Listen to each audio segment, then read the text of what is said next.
Hey guys, what's up? This is untethered2744 here today with iOS Nova podcast number 15. It is currently October 29th, 2011, and this is a weekly-based podcast focusing on everything that went down in the iOS community. We're going to be telling you some of the applications that went on sale, both free and paid, that should be a little bit interesting to you guys. And we're also going to be focusing on categories such as iOS 5, and the iPad 2, as well as the iPhone 4S jailbreak. We're going to be focusing on iOS 5 untethered jailbreak, telling you what we know and when we might be seeing that untethered jailbreak out for all the devices. Also, we're going to be talking about jailbreak now and in the future, because jailbreak is constantly changing, but Apple is constantly doing more and more things to, limit jailbreak and convince people not to jailbreak their devices.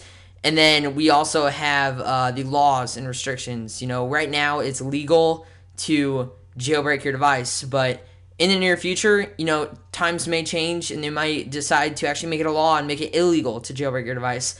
I don't know what that's going to be like, so we're going to be talking about that for a little bit. I also want to go through and talk about the Steve Jobs Biography. I'm about halfway done reading it. I kind of got bored of reading it at first, and then I went ahead and got it on audible.com, which is a way that you can actually get it for free. Basically, simply to do that, you go to audible.com, you can sign up for the 14-day free trial, and it allows you to get one free audiobook. With that one free audiobook, you can actually select the Steve Jobs Biography, add it to your cart. It'll say like $29.95, and then when you go view your cart, it'll actually say $0.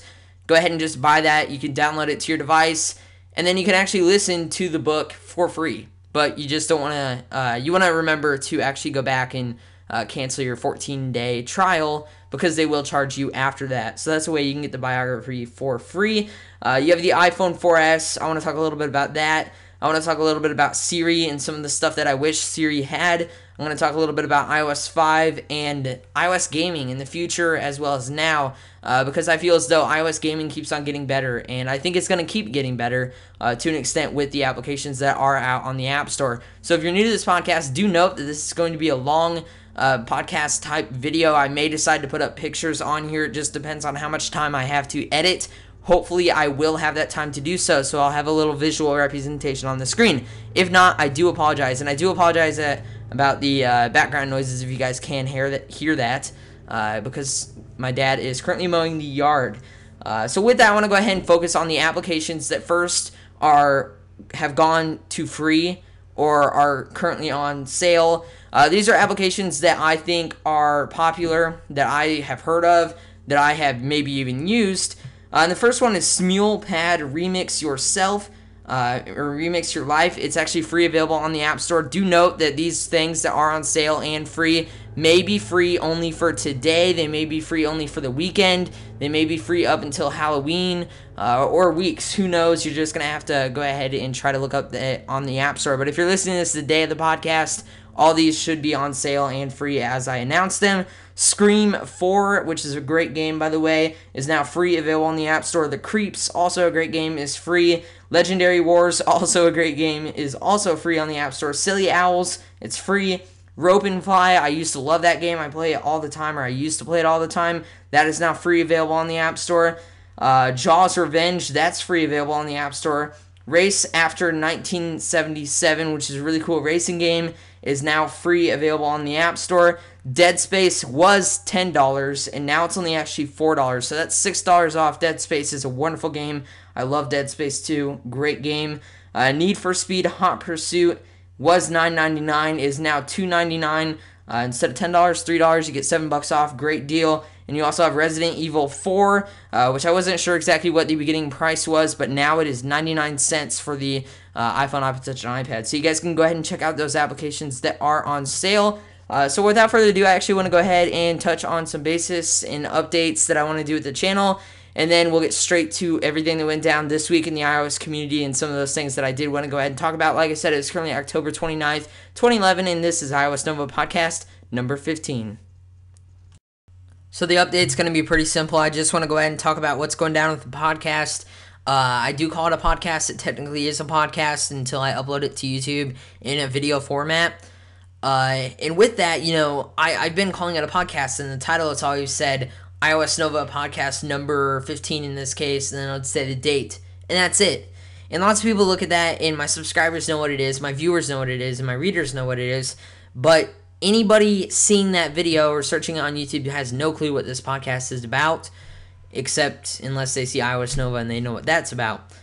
And in the most cases, they don't know what it's about. And I wanted to kind of switch up the title. So it's not actually called iOS Nova Podcast in the title. It actually says what some of the things are that we're going to be talking about in the title. And then we're going to be talking about those in the video, and there's more stuff that we're going to be talking about in the description because everything cannot fit in the title. So when other people run into this video, you may be somebody coming to this video, you'll be able to know what this video has in store. You'll be able to know some of the stuff that's within this podcast, and I do hope that you guys do enjoy it because I take a lot of time to do this.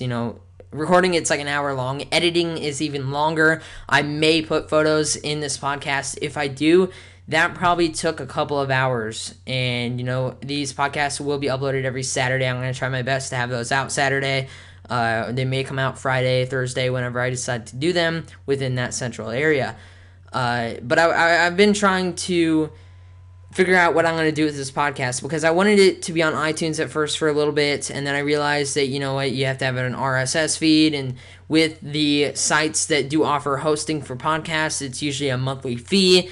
If they don't charge a monthly fee, they'll do it for free, but they'll put a crap load of ads all over your podcast. Audio ads, so it'll randomly show up. I may not even finish the sentence, and then an audio ad would pop up, and it would just be like, "Would you like to sign up for Netflix?" or something like that, which kind of get annoying. So I decided not to do that. Then I just finally thought, you know what? The majority of people who want to listen to the podcast are on YouTube. They're my viewers and followers on YouTube, so we're just gonna keep it to YouTube, and that's what I decided to do. So here's iOS Nova Podcast number 15, October 29th. 2011, everything that went down in the iOS community. I want to first talk about the iOS 5 jailbreaks, iPhone 4S, iPad 2, and so on.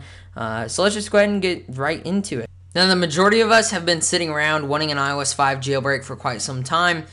I have had iOS 5 on my iOS device, in this case my iPod Touch 4th generation, since the beginning of summer when all the betas came out. So I'm already ready for iOS 6. I want that now. But you guys know that the base number of iOS is the main update. It's going to be the biggest update. So from iOS 4 all the way in between, all this stuff in between iOS 4 and 5 were kind of like little glitch fixes and issue fixes, little updates to the iOS. And then when iOS 5 came out, it was a big, huge update. We got Newsstand, we got the new notifications, which is my favorite thing about iOS 5. We have the iMessages for in between devices and stuff like that. And, those base numbers are the biggest updates, but those are also the updates that are the hardest for jailbreakers to actually go out and jailbreak. You'll see that, as you can experience now, iOS 5 jailbreak, it's been taking a while because of the fact that it's a new I series. iOS 5 is now out. And also, with the iPhone 4S and the iPad 2, it's even harder for them to get jailbreaks out for the iPhone 4S and the iPad 2 because of the fact that when it comes time to those devices, they have new parts in it compared to the iPod Touch 4th generation, the iPad, and any earlier iPhone devices. Like the A5 processor, it makes it so jailbreakers have a harder time actually jailbreaking the device because they kind of have to alter the hardware, make it so they can do the process of jailbreaking, and then they have to go through and figure out how to jailbreak it. You have to understand that these jailbreakers don't have a tutorial to follow.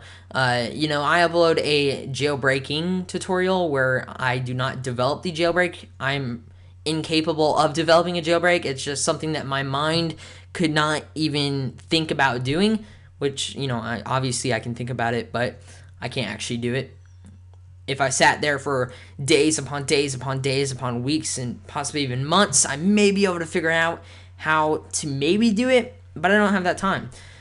And so you have to understand that these people who go out and jailbreak, the jailbreak dev team, they have to put a lot of time into it. They have to put a lot of work into it, and they have to figure out everything on their own because Apple will not sit there and help them jailbreak the devices because Apple is against jailbreaking. Apple doesn't want jailbreaking. That's why they do things like, that's why whenever you jailbreak, you lose your warranty, for example, your Apple Care. Also, Apple says jailbreak makes your iOS device slow, which is actually a lie. only the things that you download off of Cydia can make it slow.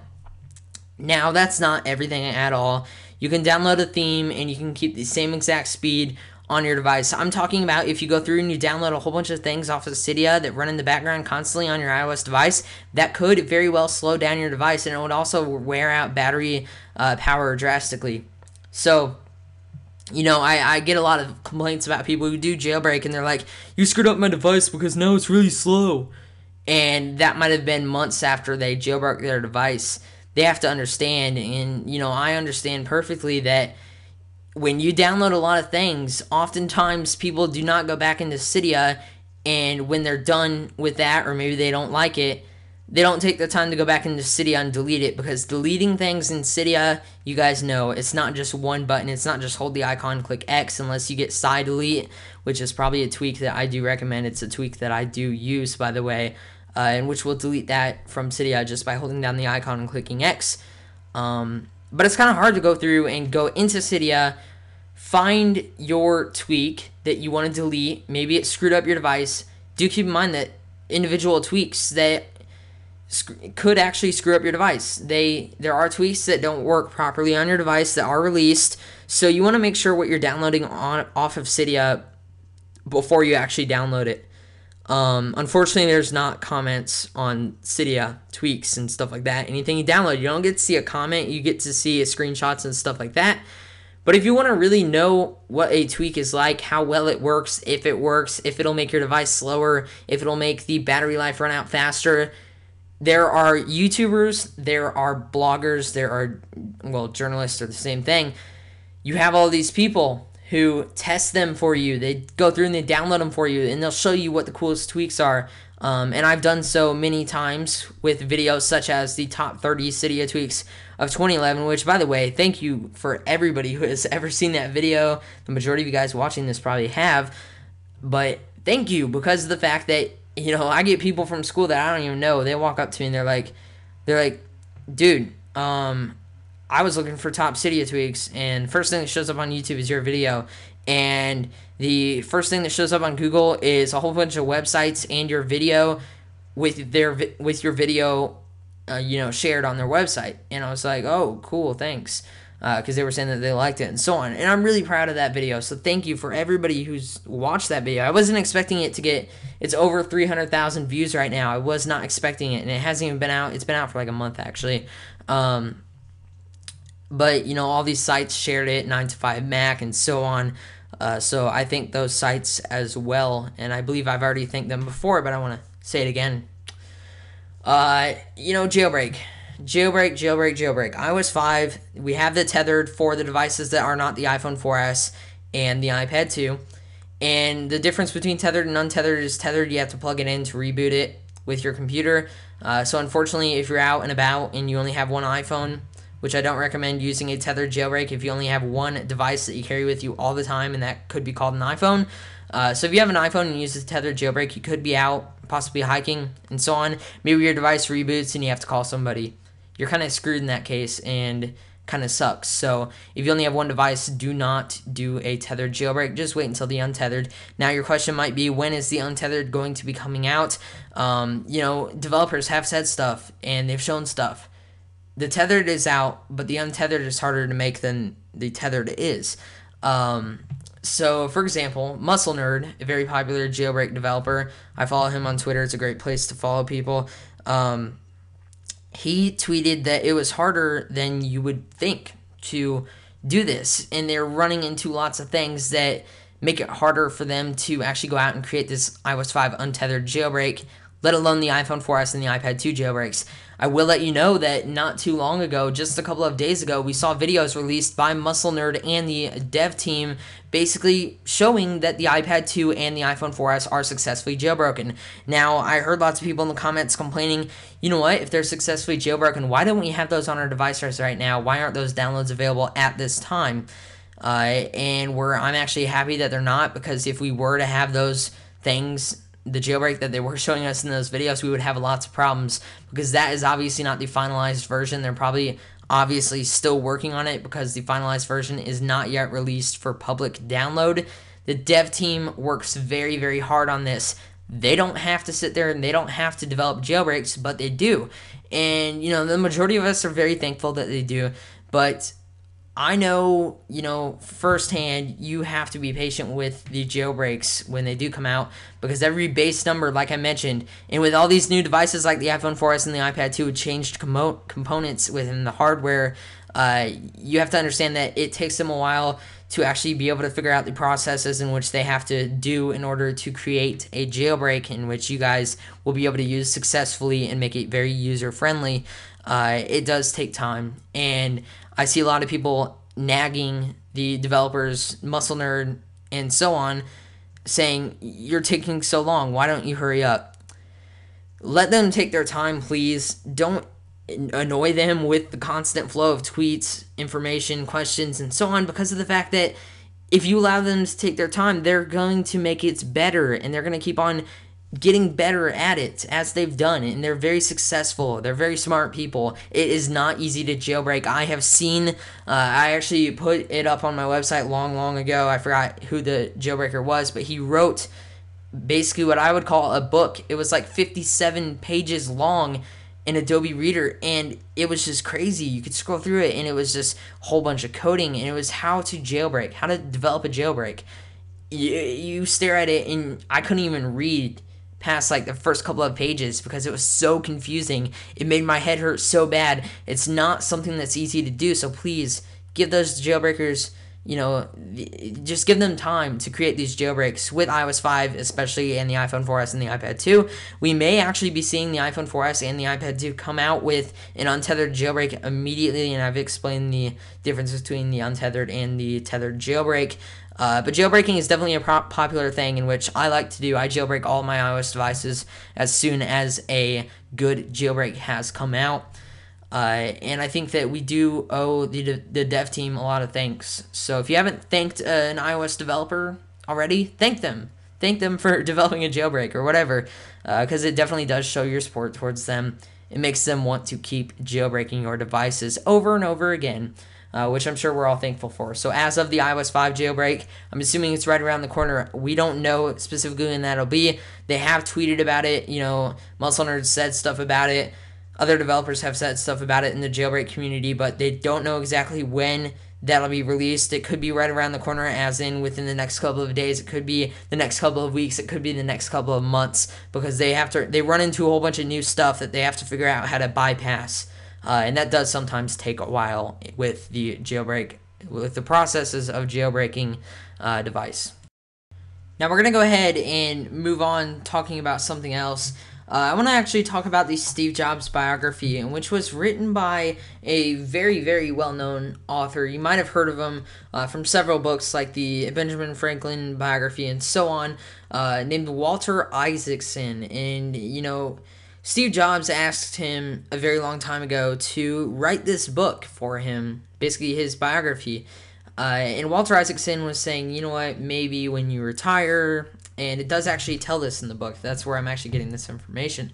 In 2009, he decided, we're going to go ahead and do this biography now. Why? Because Steve Jobs' wife actually came out to Walter Isaacson and said, if you're going to write a biography on Steve, you better do it now, because he just started a new treatment with his cancer. He basically just went right back into chemo, in which we all at that time were not alerted of, because that was kind of his private thing.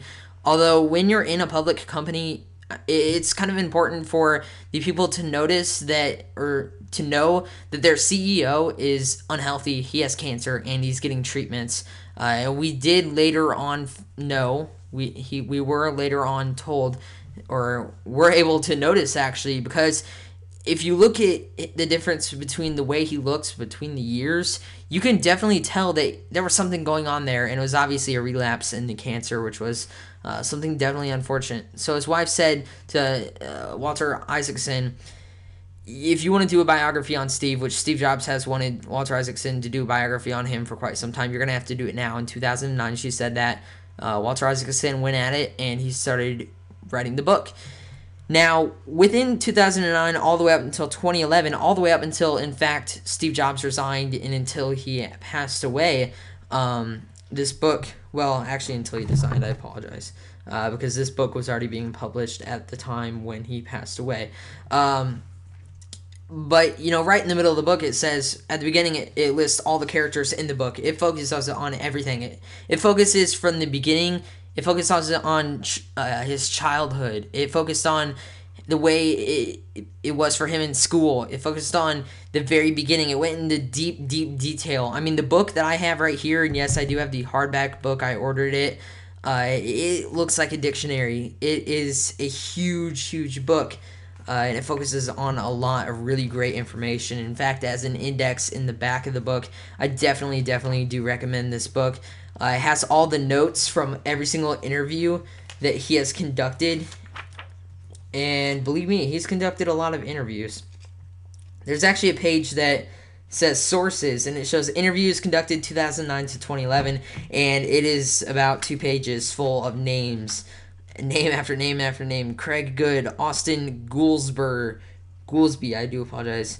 Andy Hertz, Al Alcorn, Roger Ames, Fred Anderson, Bill Adkins, and so on. It's just some people that he interviewed. These are all based off of interviews. Steve Jobs was actually able to get some of his past girlfriends to actually get interviews with Isaacson, and it was pretty interesting.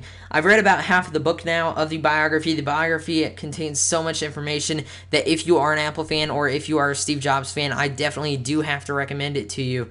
I believe the hardback one's about $30, and if you really don't want to pay for this, there is a way that you can get it for free legally.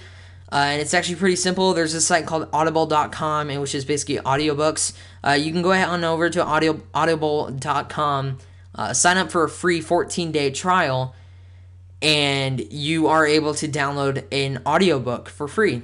And that audiobook, one of those audiobooks, if you would like to download the Steve Jobs Biography by Walter Isaacson, it's on there, and you can download it for free through that, although you do want to make sure that you do remember to go back and actually cancel that 14-day trial, or else you will be charged for your membership with Audible. But it's free, and you'll be able to listen to it. Now, when I first started the book, I read about 50 pages, and then I'm not a big fan of reading, but I really wanted to read this book. So then I just finally decided, you know what, I'm going to try the thing with Audible, and then I started listening to the book. And the way it's read is very good. I think it was read great. It puts it in a more understanding when I could actually hear it, because it allows me to concentrate on a little bit more the specific stories. And there's so much facts, there's so much quotes, there's so many perspectives, there's so much information that you would have never ever been able to ever figure out about Steve Jobs and the way Apple began and the way Apple was just last month basically. It's just amazing. Within the book there are exclusive pictures. There's probably well over 10 pictures in here that show exclusives of his life. There's pictures of him at Next, which were unseen. There's pictures of him in his very first office, which were unseen. There's pictures of him at home. There's pictures of him at Pixar, because some of the stuff that people forget is that Steve Jobs did help find Pixar, and which is a very, very popular film company at this time. It shows exclusive pictures with his family. It gives many perspectives about his family, many stories and stuff that you would have never known about Steve Jobs. The biography is just amazing. The index includes, I'm going to go ahead and go back to the index here. It has so much stuff in it. It says, there's just randomly looking at it, there's Doug Morris, Microsoft Media Player. There's pages and pages about all this information, and there's probably well over 20 pages of an index because it has so much information in it. Radio Shack is mentioned on 28 and 139. There's lots of talk about the iPad in here. There's lots of talks about Hewlett-Packard, the first Macs, his childhood. TV Guide is on 165. Unix operating system, which, by the way, I had to do a PowerPoint for my computer repair class about a week ago. Not even a week ago. I just turned it in Thursday.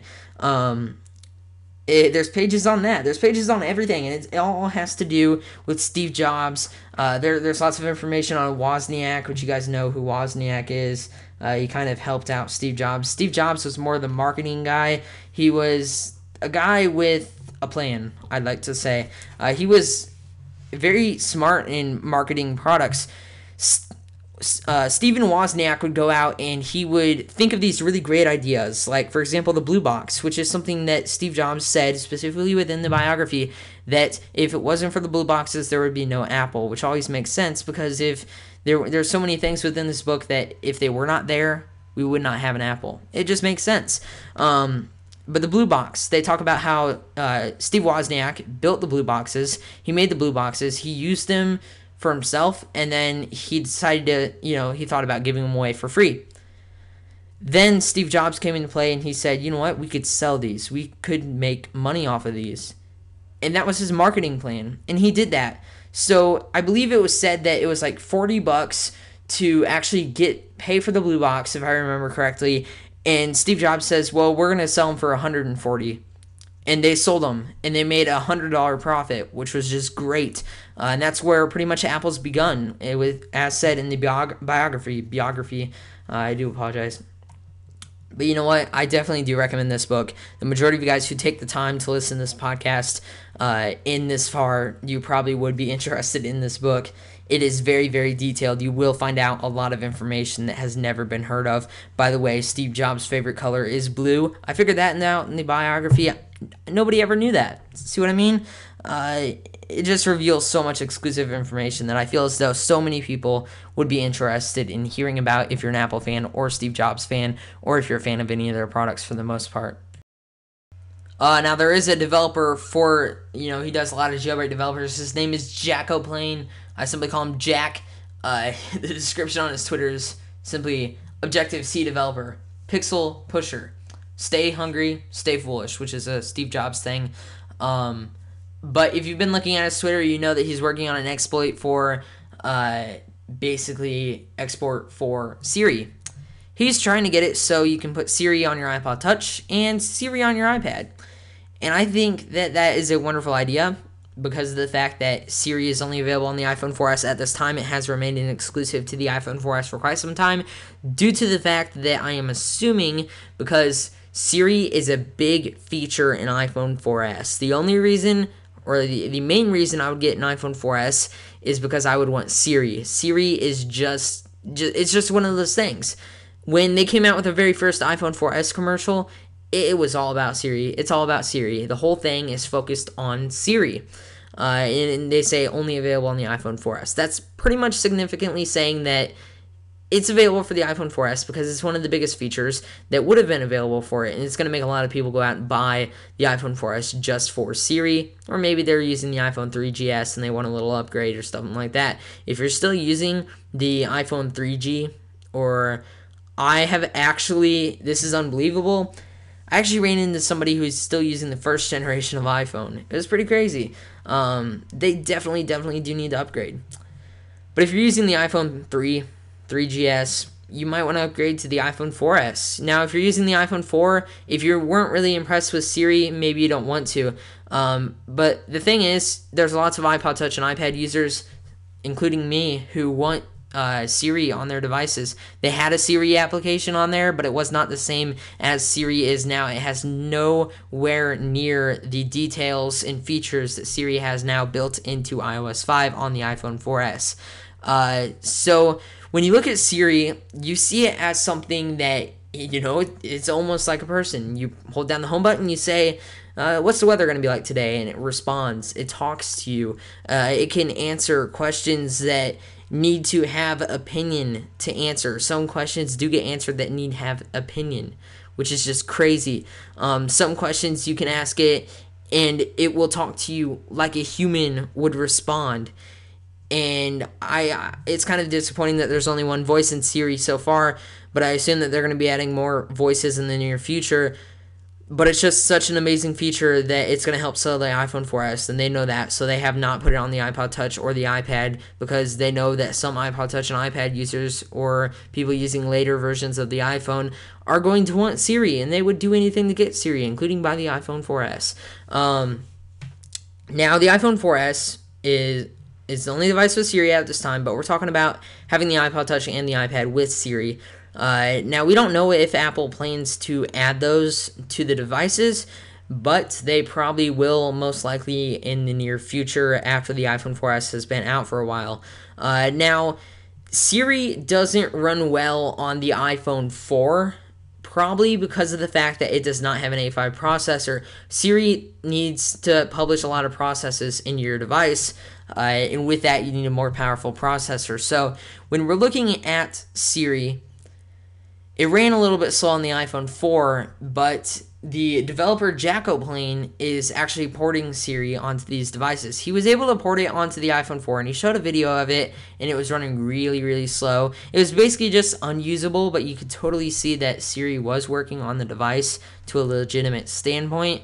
Now we're talking about the iPad 2. The iPad 2 does have the A5 processor just like the iPhone 4S, which is the most powerful processor in iOS devices at this time. Since the iPad 2 does have the A5 processor, we're assuming that Siri is able to iPad 2 is able to handle Siri. So basically what Jailbreak's trying to do is get Siri on to the iPad 2. And, it's still kind of questionable whether or not he'll have it out on the iPod Touch 4th generation, since we did not get an iPod Touch 5th generation quite yet. And we don't know when we're going to be seeing an iPod Touch 5th generation. Some people are saying, well, Apple's just thrown away the whole iPod category because it's just not doing as well anymore. That's partially true. We do have iPods. And many people are telling themselves, you know what, if we can get this iPod for $175 or so on, why not throw in an extra, $25 or, I apologize, $55 and go out and get an iPod Touch instead, because the iPod Touch can do a lot more than this iPod Nano can do. And just for a little bit more, we can get the iPod Touch. So you know what? A lot of iPods are going down the drain. But with the iPod Touch, iPod is just the name placed on the iPod Touch. The iPod Touch does a lot more than just music, like an iPod does. You can browse, you can play games. I rarely listen to music on my iPod Touch unless I'm going to school or heading home from school because there's nothing better to do. I play a lot of games. I do a lot of browsing. I do the majority of my socializing all on my iPod Touch. Why? Because I like the iPod Touch, and I like doing it all on the iPod Touch. For a really good price, you can pick up the iPod Touch. Now, one of the things is, I want Siri on the iPod Touch. I want Siri on the iPad 2. If the iPad 2 can handle it, I will be porting Siri over to it. Now, I cannot develop that to fit on the iPad 2 to actually use Siri. That's why we have developers like Jailbreak and other Jailbreak developers. He's working on it, so I hope that he will be able to get Siri out, imported, and working well for Jailbreak users before Apple actually does it, because we may have to wait a while for Apple to bring Siri to those devices. But we do think that Apple will eventually. It's thought that it's extremely possible. I think it's actually confirmed. I'm not exactly sure. But with Apple TV, they're assuming that Siri will be integrated into Apple TV. And I think that would be definitely something very nice, because you could actually talk to it, you could ask it questions and so on, which is something that is amazing about Siri. It recognizes your voice, converts it, answers your question, and it's pretty dang awesome if you ask me. Now, Siri is mainly used for asking questions, doing basic commands, remind me to call so-and-so when I get home. And it'll go ahead and set that up with reminders. Now, one thing that I want Siri to do that Siri does not do already is toggling settings. I think that would be awesome. Hold down the home button. Siri, shut off Wi-Fi. Bam, it shuts off your Wi-Fi. Siri, turn my brightness to 50%. Bam, it turns it down to 50%. Telling it to unlock the device and then typing in the passcode through Siri. That would be kind of cool. Doing a number of things, telling it to open up applications and do things within that application. That would take a whole another type of integration with Siri onto the device, and it would take a lot of work for Apple to do, but I think it would be definitely something pretty cool. And you have to understand that Siri is not done. This is not the final version of Siri. This is the release version of Siri. Here is Siri integrated in iOS 5. We could be seeing a lot more features in the near future, including things like possibly toggling and telling it to do certain commands with your device. you can tell Siri to restart your device and stuff like that, which is kind of cool. You can tell it to do things like remind you, like I said. But what about toggling? I think that would be really cool. I want it to be able to, like, hold down the home button, shut off my Wi-Fi. Because I shut off my Wi-Fi when I go to school because it's kind of freaky how it's like a locked Wi-Fi and it automatically logs into it every single time. So I shut it off because my conspiracy that just maybe my phone's being tracked in school or something really weird like that. You just have to kind of have the creative mind in order to sit there and say, now I'm connected to this Wi-Fi network without my permission. What's going on here? So yeah, that's enough about Siri. Jack O'Plane is working on getting that to the iPad 2, possibly the iPod Touch 4th generation, and the iPhone 4 in the near future for jailbreakers. Now we're going to go ahead and move on to our next topic, and this is Sprint and the iPhone 4S. And Sprint into the introduction with the iPhone. What is Sprint doing with the iPhone? How did they get it? How much did they have to pay to get it? And you guys would not believe the price that they did have to pay, which I'll be talking about in a little bit. But first things first, let's talk about a fourth carrier being added to the iPhone. And a lot of people, when I made the video, actually didn't believe me. And it was funny how some people disliked the video and then they left extremely rude comments saying, you know what, you're a liar, you don't know anything, how would you even be able to tell? It's actually common sense, because if you go to cspire.com, which you guys can go ahead and check it out in the description below, go to cspire.com, actually just type it in, not that hard, C and then Spire, you'll be able to tell that right on the homepage, it advertises the iPhone 4S and that it will be coming to cspire. Now, I haven't really heard of cspire, and it was formerly known as Cellular South. I said South Cellular, and some people were like freaking out in the video. That was a common mistake. But Cellular South, and this is cspire. Now, you're probably wondering why T-Mobile was not added in cspire was. It was kind of odd to think about it at first because I've never heard of cspire, and I've heard of the majority of the famous ones, and I'm sure you guys have too. The leading four are T-Mobile, Sprint, AT&T, and Verizon. AT&T, Verizon, and then just now Sprint was added to the iPhone family, I should say. And then we have cspire. No T-Mobile, though. And when people ask me, why didn't T-Mobile get the iPhone yet? Because we all thought just maybe T-Mobile would be getting the iPhone. The main reason being is because everybody is suspecting that AT&T will be buying out T-Mobile. I used to be on a cell phone company, or I used to have a plan with a cell phone company called, what was it called? Centennial. Centennial actually got bought out by AT&T, and some of you guys might actually remember that. They bought out Centennial, and then as soon as they bought out Centennial, we just used AT&T, and my Modern Combat 3 application on my iPad 2 just got finished downloading as I just was talking about that, so the review will be coming pretty soon. Unfortunately, with the gameplay, I actually won't be able to screen record it because they don't have that enabled with iOS 5 yet for some reason. But like I said, cspire, why T-Mobile not being added in cspire instead? Nobody's really heard of cspire that much. I mean, some people have, but I've never heard of it. And now with T-Mobile, like I said, we were suspecting that AT&T would go down and buy out T-Mobile within the next couple of months, so we're still suspecting that, and it's still very, very possible that that will be happening because of the fact that, they're allowed to buy out T-Mobile. There's no law to protect them against buying out T-Mobile, but T-Mobile has to be the one to say, AT&T is giving us a great amount of money. Let's just sell it.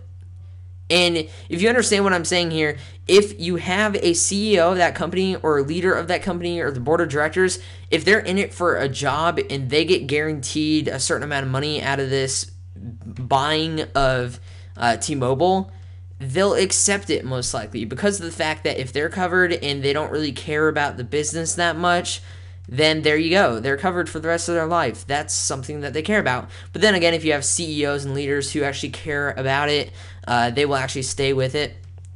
Usually that is unless they see that they are too much competition, which could be T-Mobile's case. Either way, we are suspecting that AT&T will be buying out T-Mobile within the next couple of months. It may not happen, but I think that was one of the reasons why Apple decided not to get T-Mobile onto the iPhone. Now, Sprint was in a similar situation where everybody thought Verizon may be buying out Sprint. And it was kind of odd to think about, what would happen if we only had Verizon and AT&T? Would they go at it and then see who can create the best deals, get the most money, and then buy the other company out, and then there would only be one? Because then if you get one, you think that one would start ripping everybody off, which they probably would, and then you'd have some little company come out of nowhere with excellent prices, and then they would go big. And then a whole bunch of other companies would do that same thing, and they would go big too. And AT&T would fall, or Verizon would fall, whichever one is the leading, if that does happen, which I doubt it will. Now, Sprint had to make a decision. They knew that if they did not do anything really, really good for their company, they could end up being bought out by AT&T or Verizon. And I personally think that Sprint made the right decision. And you're probably asking me, well, what decision did Sprint make? And it was a big one. If you look at how much money they spent. And just to let you know, Sprint put in a lot of money. That would be a total of $15.5 billion.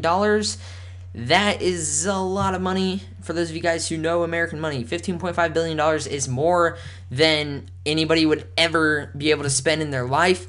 They gave Apple $15.5 billion to carry the iPhone. For Sprint to carry the iPhone, they paid $15.5 billion. That's a lot of money, and they were able to put out that money and tell people, we're hoping to come out with a profit by getting the iPhone on our network. And they're good for the next 4 years. They're going to have the iPhone on their network for the next 4 years. That's what the contract was with Apple. That's why they had to pay $15.5 billion, which obviously is a lot of money. Now, we don't know cspire's deal. I don't know why Apple decided to pick them. Like I said, T-Mobile was not something to be thought of picking, I suppose, and cspire was, I guess, next in line, maybe. But Sprint, $15.5 billion, that's a lot, and it's a really big risk to be handing that money. Basically, what they were saying is that we know someday that we're going to be bought out, maybe, because of the fact that we're not top of the line like AT&T or Verizon in the United States as a carrier. So what they decided to do is they said, we're either going to put a lot of money into making the company better, or we're going to waste a lot of money in the process. Either way, we might as well try, because of the fact that this could depend the future of the company. So it turns out they decided to dump over $15.5 billion, which is a lot of money when it comes time to this company. And they said, basically what they were saying by giving up that money is that either these iPhones are going to have to sell very, very well within the next 4 years, or we're out of it. Because of the fact that, they're hoping to get this $15.5 billion back, and they're hoping to come out of the play of spending that much money with a profit. I think it's very possible, but it depends on the next 3 generations of iPhones, per se. Now, they are carrying the iPhone 4S at this time, as many of you know, and they did actually sell quite well. Many people went to Sprint because of the fact that they still had their unlimited plan. AT&T and Verizon, they did not offer their unlimited plan with the iPhone. If I were to be an iPhone user, which I plan on being one in the future, when I can start affording that monthly fee, I may go out there and just get it with Sprint if they still have that unlimited plan. And Sprint came into the gameplay knowing that, we're going to have to keep this unlimited plan in order to sell a good amount of iPhones. They had to have something that AT&T and Verizon do not offer with the iPhone. Now, will Sprint always be offering that unlimited plan? I highly doubt it. I think that they're going to be following the same exact footsteps as AT&T and Verizon. What they do is they oftentimes limit the data that you can use over unlimited. So if you're in the top 5%, they can limit it. And what AT&T and Verizon actually did is they completely shut it off. So if you're going to get an iPhone for the first time, you may not be able to get one. But if you've had an iPhone with an unlimited plan, for say you had the iPhone 4 with the unlimited plan, if you went to upgrade to the iPhone 4S, you could keep your plan and stay unlimited. But what they said is the top 5% of all the users, all the data users on that unlimited plan, they're actually going to start slowing things down, which is not very fair, but I guess it's something that they can do. And Sprint has gone all the way with their unlimited plan. They're hoping that, hopefully, since they have the unlimited plan, a full unlimited plan still there at a great price, they should be able to maybe not compete with AT&T or Verizon, but stay in the gameplay for even longer, and that may redeem their spot in the mobile community. Although they really have nothing to redeem at this time, but someday, very well, they may have to do so, because we all know that Sprint and AT&T are currently the leaders in the United States. So with the iPhone 4S on Sprint, I think it's going to be a little bit better for Sprint. I think it's guaranteeing that, we're going to have AT&T, Verizon, and Sprint for a while. We aren't sure about T-Mobile. We think they're going to get bought out. cspire, we don't exactly know what the deal with them is. It really wasn't that big of news when it was reported. It was just kind of weird and random. Very, very random. So anyway, that's kind of the updates with the carriers with the iPhone 4S. Now on to something that I really want to talk about is gaming on iOS devices. I am obsessed with gaming, especially on the iPad. I download lots of racing games on the iPad with the gyroscope. It just feels right. The iPad's almost about the size of the circumference of a steering wheel, except obviously in a rectangular shape. But you know what? Gaming is definitely a big thing. And we sit around wondering what's going to be the gaming of the future in iOS devices. You wonder if companies like Nintendo are going to come out to the App Store and start developing their games for it. Because I will tell you, those companies, the big companies that are developing only for consoles, they're kind of taking a hit with their company personally because of the fact that gaming is so popular on tablets. Other companies that come out and say, you know what, we're going to create our usually on console game, and we're going to actually make it for the mobile devices that can handle it, which would be the iPhone, iPod Touch, and the iPad. And when they do that, they're saying, all right, we're gonna sign it over to the App Store, we're going to put it into the App Store, and we're going to sell it. They make a lot of money off of that because think about how iOS devices are so popular. The gaming, Game Center, I barely use Game Center. I just accept people's requests, and I get a couple a day. Actually, I have like 400 friends or something. But Game Center is the most popular gaming center, I should call it. I'm not exactly sure what I should call it, but it's a very popular online gaming center. I apologize. I really don't know what else to call it. But, lots of people don't even use Game Center. Lots of people just use Game Center to add people. Lots of people just use Game Center to, compare points. Game Center is not a big thing. Not a lot of people use it. It's just kind of there, built into your device. Many people get a device, use it for a year, and have never even entered Game Center.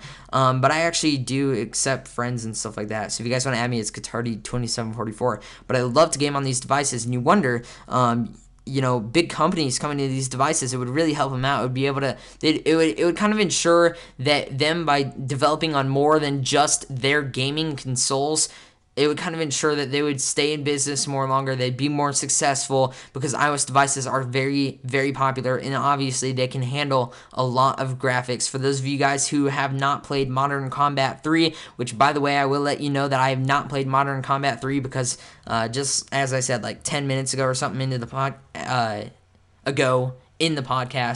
I just finished downloading Modern Combat 3. I've never really checked it out, but from some of the gameplays and stuff I've checked out on YouTube, they were actually pretty dang awesome. Gameloft does a good job with their applications. Some people do disagree with that. Some people are like, well, Gameloft copies a lot of things. Modern Combat 3 is just a copy of Modern Warfare 3. I just view that as something kind of stupid because you have these genres, you have these games, and they have similar gameplays. Does that mean that it's a copy? No, because Modern Combat 3 has a lot of stuff that Modern Warfare 3 won't have, and definitely Modern Warfare 3 has a lot of stuff that Modern Combat doesn't have. Modern Combat is not coming to iOS devices quite yet, or maybe, or never, I should say. But we have Modern Combat here. Modern Warfare is not here. Modern Combat is. And that's something that's really cool about Gameloft, is that they're able to bring games that we want on iOS devices to iOS devices, but they're not exactly 100% the same game, and they do a wonderful job at developing. So when you look at these big companies, you say, these devices can handle it. Why don't they come out, and why doesn't, for example, Nintendo start making Zelda games and stuff like that on your iPad, iPhone, or iPod Touch? Why don't we have Halo or something like that on our iOS devices? I love playing Halo. I don't play it a lot, more than I used to. But you know what? iOS devices could probably handle Halo. If they can handle a game like Modern Combat 3 easily with that A5 chip, and even the A4 chip can actually handle it, if they can handle those games, then why can't you have Halo on it? Why can't you have something like that? Now, maybe it wouldn't be as good as graphics, but it would be almost as good. If you think about it, our iOS devices can handle a lot. So you're asking yourself, why don't these companies come out and start developing for those devices?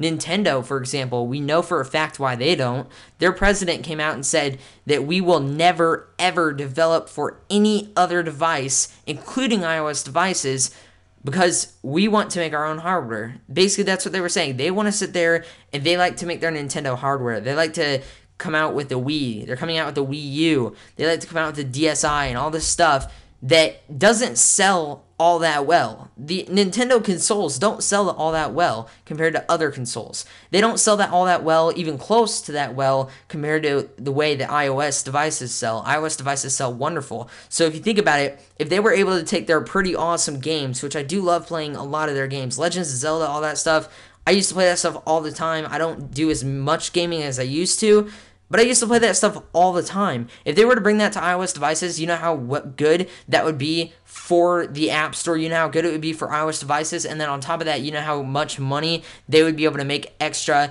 and put into the pockets of the company. I think that would be a great move for them. Just the majority of them actually just don't realize it. They want to have these consoles. They want to make their own gaming consoles to handle the games that they develop specifically.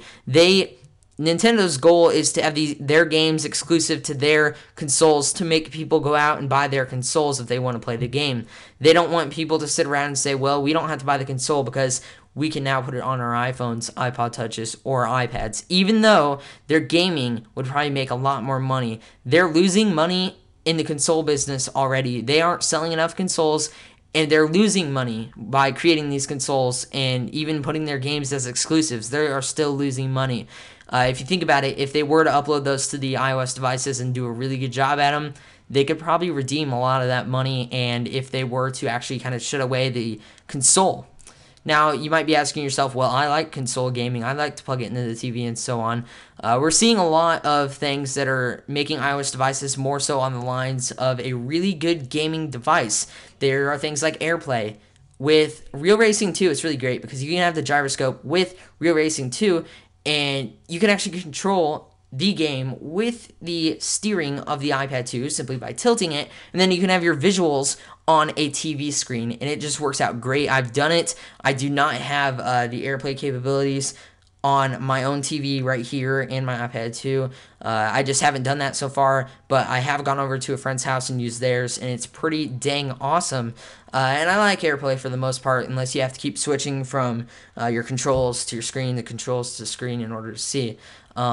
But gaming on the iOS devices will never stop growing. It's the most popular category in the App Store, and I assume that we're going to start seeing bigger companies coming to the App Store and developing their games for iOS devices. Gameloft, I'm a big fan of them. Why? Because they develop really, really cool games. They develop a lot of new games, and they also develop games like a lot of other games. And you know what? I'm looking forward to so many other games. They're gangster games. Those are really awesome. 9mm, that is just, I love that game to death. They're online play, and I'm sure once I start playing Modern Combat 3 right after I'm done with uploading this podcast, I'm absolutely going to love that as well from what I've seen from the gameplays and reviews already. And I will be doing my gameplay and review over Modern Combat 3. All right, so that's pretty much all I wanted to talk about in this podcast. This is iOS Nova podcast number 15. Every single week, Thursday, Friday, or Saturday, usually a Friday night, but today I'm doing it on a Saturday. I basically talk about all the news that went down in the iOS community. I go into deep detail, I do opinions, and I focus on some certain categories, such as in this podcast, we focus a lot on Jailbreak, some gaming, and stuff like that. Stay tuned for my Modern Combat 3 review as well as gameplay video. Hopefully, if they do get display recorder working, that will be coming out possibly later today or maybe even tomorrow, hopefully later today. So definitely do stay tuned for that by hitting the subscription button above. That'll be much appreciated. You guys can also feel free to go ahead and leave your comments and thumbs up this podcast if you really did like it. that would be also much appreciated. You guys can check out in the description below. You guys can go ahead and visit iOSnova.com if you like, which is my website. We have all the jailbreaks up there. We have firmwares. We redid the design, so it kind of looks different, but I think it looks a lot better. Daily iOS news will be posted to iOSnova.com.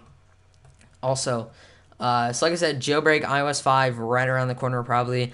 And once again, thank you for listening to iOS Nova podcast number 15. You guys can check me out on iOSnova.com, as mentioned, youtube.com/iGuitardi2744. And overall, thank you to everybody who has listened to this all the way through. Thank you for everybody who subscribes to my channel, watches my videos constantly, follows me on Twitter, follows me on Facebook, and so on. I really, really do appreciate that. You guys get a lot of extra information over at Twitter, by the way. I can't make a video over everything, but I can tweet about everything. So you guys can check me out on Twitter as well. Once again, thank you for listening to iOS Nova podcast number 15.